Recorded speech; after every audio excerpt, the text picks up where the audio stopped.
नमस्कार, हाम्रो YouTube च्यानलमा तपाईहरुलाई हार्दिक स्वागत छ। आजको भिडियोमा हामी नेपाल सुन चाँदी व्यवसायी महासंघले तय गरेको दैनिक सुन चाँदी दरको बारेमा जानकारी दिन गइरहेका छौं।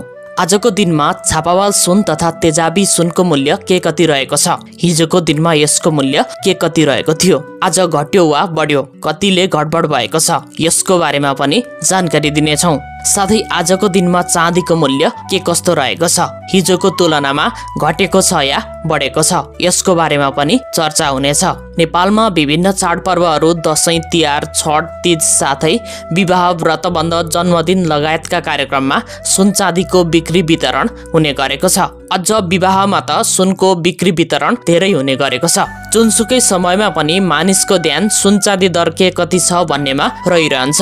त्यसैले पनि सुन चाँदी दरलाई सर्वाधिक चासोको रूपमा हेर्ने गरिएको छ। यसैलाई मध्यनजर गरेर आजको भिडियोमा हामीले सुन चाँदी दरको बारेमा जानकारी दिन गइरहेका छौं। आजको दिनको सुन चाँदी दर यस प्रकार रहेको छ। आज मिति